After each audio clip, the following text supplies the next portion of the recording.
Olá, seja bem-vindo ao audiobook da Morgan.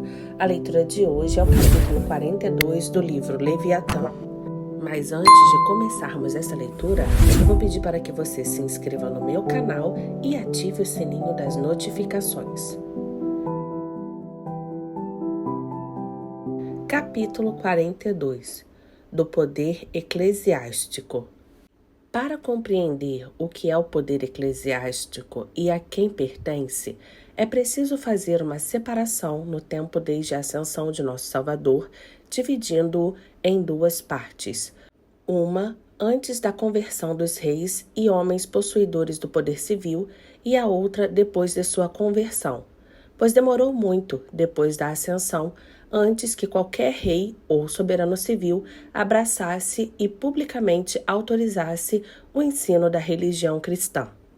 Quanto a esse tempo intermediário, é manifesto que o poder eclesiástico pertencia aos apóstolos, e depois destes aqueles que haviam sido por eles ordenado para pregar o evangelho e converter os homens ao cristianismo, assim como para guiar os convertidos no caminho da salvação.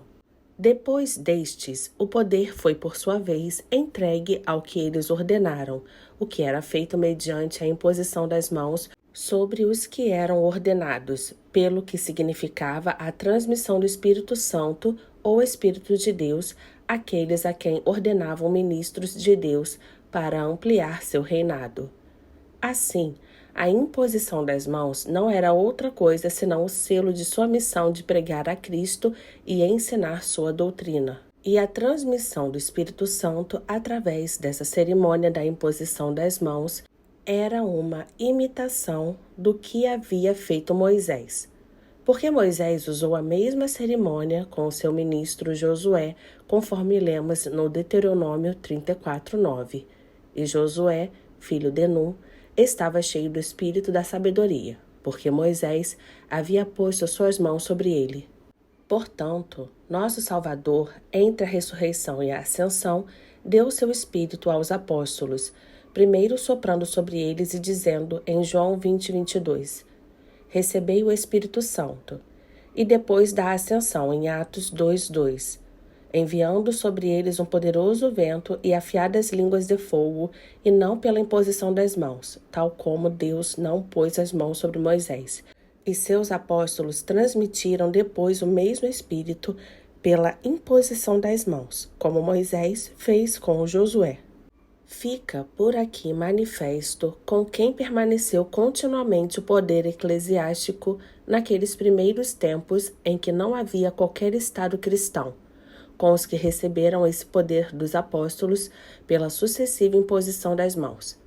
Temos, portanto, aqui a pessoa de Deus nascendo pela terceira vez, pois tal como Moisés e os sumos sacerdotes eram os representantes de Deus no Antigo Testamento e também nosso Salvador na qualidade de homem, durante sua morada na terra, assim também o Espírito Santo, quer dizer, os apóstolos e seus sucessores no encargo de pregar e de ensinar que receberam o Espírito Santo, têm, desde então, sido seu representante.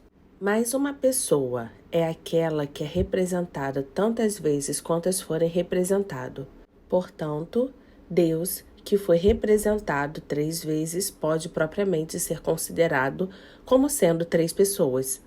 Embora nem a palavra pessoa nem a palavra trindade lhe sejam atribuídas na Bíblia. Sem dúvida, São João diz em 1 João 5,7, existem 3 que dão testemunho no céu, o Pai, a Palavra e o Espírito Santo. E estes 3 são um só. Mas isto não entra em contradição e concorda perfeitamente com a ideia de 3 pessoas na significação própria de pessoa, ou seja, os que são representados por outros, pois Deus Pai, enquanto representado por Moisés, é uma pessoa, enquanto representado por seu Filho é outra pessoa, e enquanto representado pelos apóstolos e pelos doutores que ensinavam pela autoridade deles recebida, é uma terceira pessoa. Mas aqui, cada uma destas pessoas é a pessoa de um e um só Deus, No entanto, poderia aqui perguntar-se do que é que esses três prestam testemunho. E São João diz nos versículos 11 que eles prestam testemunho de que Deus nos deu a vida eterna em seu Filho. Por outro lado, se perguntarem onde se manifesta esse testemunho, a resposta é fácil, pois ele é provado pelos milagres que Deus realizou primeiro através de Moisés, depois através do seu próprio Filho e, por último, através dos apóstolos, que haviam recebido o Espírito Santo. Todos estes, em seu tempo, representaram a pessoa de Deus e ou profetizaram ou pregaram a Jesus Cristo. Quanto aos apóstolos, era do caráter do apostolado, no caso dos 12 primeiros e grandes apóstolos, prestar testemunho de sua ressurreição, o que aparece expresso no fato de São Pedro, quando ia ser escolhido um novo apóstolo para o lugar de Judas Iscariote, usar estas palavras em Atos 1:21. Destes homens, que nos acompanharam todo o tempo que Jesus, nosso Salvador, esteve entre nós, desde o batismo de João até o dia que foi arrebatado de entre nós, deve ser ordenado um para conosco ter testemunha de sua ressurreição. Palavras que devem ser interpretadas como a prestação de serviço de que fala São João. Na mesma passagem, vem referida uma outra trindade das testemunhas na terra, pois ele diz que há três que prestam testemunho na terra: o Espírito, a água e o sangue, e estes três coincidem em um só.